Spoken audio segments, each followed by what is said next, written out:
ìwà wáyé má ṣe rere Elizabeth Adéọlá Ọbánlá ìwọ tó ti mọ sàrí àwọn ọmọ ẹ tó ti ṣòfò ọmọ àti wọ àti Ìyábọ̀ Òjó tẹ́ ti ṣorí burúkú lórí àwọn ọmọ yín oníkọ́ má dárúkọ ọmọ ẹ wọ́n máa ru òkú àwọn ọmọ ẹ wá bá ẹ lé Elizabeth Adéọlá Ọbánlá.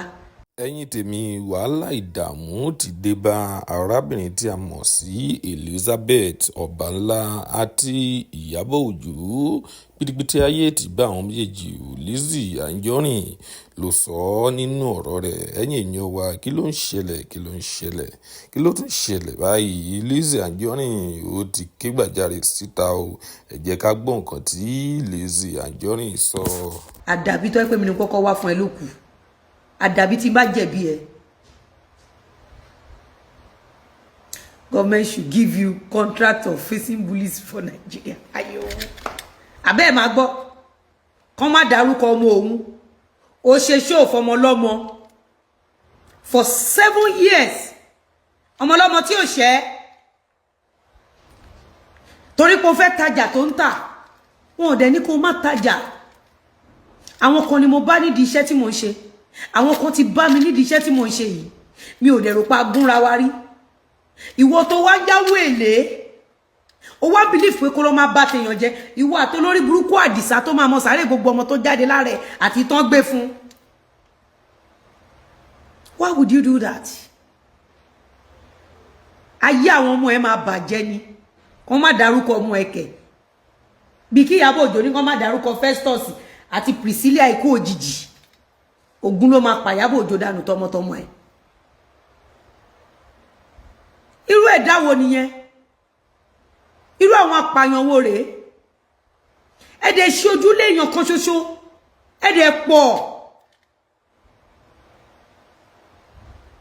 mi ò lọ pátí àbá sọ pé bí a pátí dà wá pọ̀ mi ò rìnrìn kiri jẹ́jẹ́ mi ni mo máa ń lọ mo kàn máa ń jó mi ò sọ̀rọ̀ kò sẹ́ni tó lè sọ pé òun mọ̀ mí lórí cyberspace even my Instagram doesn't function gbogbo àwọn artist tó kù wọ́n ti bí Instagram ṣe dé náà ti ṣí Instagram àbí ṣe mọ̀ mí lórí Blackberry àbórí Blueberry àbí kí náà pé kíní yẹn fóònù Blackberry ṣe mọ̀ mí lórí ẹ̀ tẹ́ bá rántí láyé Blackberry tí wá tọ́pẹ́ mi níwá yín tí ẹ ṣe láyé Blackberry ṣe rántí tán máa ń ṣe group I never belong to any group I mind my business I only do my business torí olórí burúkú Ìyábọ̀ Alice Òjó tó máa mọ sáré gbogbo ọmọ tó tara ẹ̀ jáde nítorí pé ó fẹ́ gba owó ipá so bó ni mo ti mú ẹ rí Ọbánlá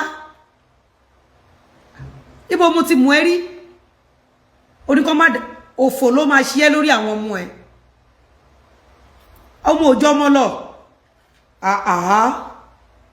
ọdún méje 7 years bèrè bí àwàdà ọmọ tó bí ní 7 years ọmọ tó bí ní 7 years Ògún ló máa pa Ìyábọ̀ Òjó tọmọtọmọ ẹ̀ ọmọ tó bí ní 7 years ó ti bẹ̀rẹ̀ school now ó máa ṣe common entrance any moment from now Yorùbá ni mo sọ o lọ́kùnrin yín lóbìnrin yín ẹ̀yin àgbàlagbà mo lọ sí kóòtù ní ìjọ kan recently tẹ́ bá rí àwọn àgbàlagbà tí mo rí ní kóòtù tí wọ́n ń ṣe orí burúkú yìí ẹ̀yin ọkùnrin tẹ́ wà ń ta tẹ́ ń wọ obìnrin gidi ẹ wà careful fún àwọn rádaràda yìí o ẹ wà anybody tẹ́ bá gbọ́ pé fáànù Ọbánlá bí fáànù Ìyábọ̀ Òjó ni kò sí nǹkan kan rẹ tó lè ti Israeli wọn jáde o ẹ já máa gbọ́ lọ wọn gbọ́. ọ̀rọ̀ tèmi sí ọ̀rọ̀ tó wà ní ọwọ́ ẹ̀ tó wà sí ìwà lórí ọwọ́ ẹ̀ kò ní sí wàhálà. ọ̀run ló máa bá tiẹ̀ jẹ́ Elizabeth Adéọlá Ọbánlá ọ̀run á bà gbogbo ohun tó ń dùn ẹ́ nínú jẹ́ ọ̀run á bà Àdìsá ọ̀run á bà tiẹ̀ jẹ́. lọ́jọ́ kìíní àná tí mo bẹ̀rẹ̀ pẹ̀lú ẹ̀ tó sá lọ ẹ̀yin èèyàn nígbà tó sá lọ òun àtolórí burúkú Àdìsá oníkó àgbè kò lóko èyí olórí burúkú bí ìdí àgbá yẹn èyí awáyé má ṣe rere èyí tí ògùn ẹ ti wọ mi nígbà Zee come and give me advert nígbà tó sá lọ nígbà yẹn tó lọ China ẹ̀yin èèyàn kí ni mo sọ mo ní ẹ jẹ́ ká fi show ẹ̀ lẹ̀ tó bá dé àbí mi sọ bẹ́ẹ̀ ẹ̀yin èèyàn ẹ mú bì kan tí mo ti ṣe show fún láti jọ́ tó ti dé ẹ fún mi níjọ́ tí olórí burúkú Elizabeth Adéọlá Ọbánlá tóun àti Ìyábọ̀ Òjó jọ máa mọ sàárì ọmọ wọn. Ẹ fún mi ní ọjọ́ tí mo dá obìnrin yìí lóhùn láti ọdún 7 tó ti ń búlì mi. Fún mi ní advert mi. Ẹjọ́ ẹ fún mi. Ẹ notice bó ṣe lọ sí China ẹ tó dé. Ẹ̀yin èèyàn mo challenge yìí tí bá ń parọ́ ẹ fún mi níbi tí mo ti wá bu. Ẹ fún mi tí mo ṣe show fún. Bó ṣe dé báyìí ó bẹ̀rẹ̀ sí ní búlì mi padà. Ní ìdẹ̀sán kankan láti gbà yẹn sísìn. Kò dẹ̀ sí ọ̀rọ̀ tí ò sọ tán. Kò sí ọ̀rọ̀ tí kò sọ tán. Ọbánlá àwọn ọmọ ẹ máa pokùnso lójú ẹ̀mí ẹ̀. Elizabeth Adéọlá Ọbánlá àwọn ọmọ tó jáde lára àwọ àti Ìyábọ̀ Òjó wọ́n máa pokùnso lójú ẹ̀mí ẹ̀. O ò ní rí ọmọ buyẹ̀pẹ̀ sí ẹ lójú. Elizabeth Adéọlá Ọbánlá àti wọ àti Ìyábọ̀ Òjó àdàbí tó ẹ pé mo kọ́kọ́ wá fún ẹ àdàbí tí bá jẹ̀bi ẹ lókù. Àdàbí tó ẹ pé òtítọ́ ni gbogbo yín tẹ̀lé nípa Ìyábọ̀ Òjó àtọkùnrin àtobìnrin àtọmọdé àtàgbà yín tẹ́ ń gbèjà Ìyábọ̀ Òjó gbogbo yín ẹ̀ ní rọmọ buyẹ̀pẹ̀ sí yín lójú. 7 years non-stop. Àwọn ọmọ ọlọ́mọ mélòó lẹ ti pa bẹ́ẹ̀? Àwọn pariwo justice for Mohbad. Ó ti ṣe àbí? Okay. Mo challenge yín ni ẹ̀yin èèyàn. Ẹ fún mi nígbà tó dé láti China. Ṣé mọ̀ pé mo fẹ́ bẹ̀rẹ̀ show fún nígbà yẹn wá sá lọ? Àbí mo wá fi sílẹ̀. Mo challenge ẹ̀yin èèyàn. Ẹ fún mi níbi mo ti ṣe show fún láti jọ́ tó ti dé. Tẹ́ bá tún wá notice mi. Ẹ rí pé anybody tó bá gbé ọjà kalẹ̀ mi ò kí ń lọ fún wọn rárá. But ẹ̀yin fẹ́ fi mí tajà.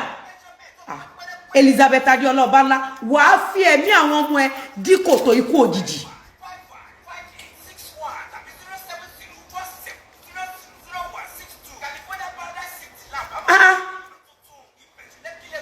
Àwọn ọmọ ẹ àwọn ọmọ ẹ ò ní ṣoríire lójú ẹ̀mí ẹ.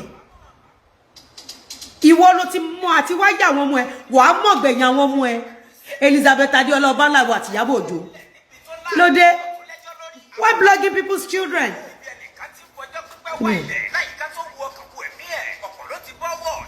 No, ẹ kò fi sómi ẹ fi iyọ̀ àti maggi sí ẹ pọ̀ mọ́ ẹ̀ nìkan máa sì sí. Ẹ gbọ́ mi ẹ máa gbọ́ o. Ọbánlá ọmọ òjò ọmọ lọ. Màmá ẹ sábọ̀dù tó sọ. As from today ẹ máa bọ̀ ẹ wá wo bí ẹ wá gbádùn ẹ lé. Orí ẹ̀ ti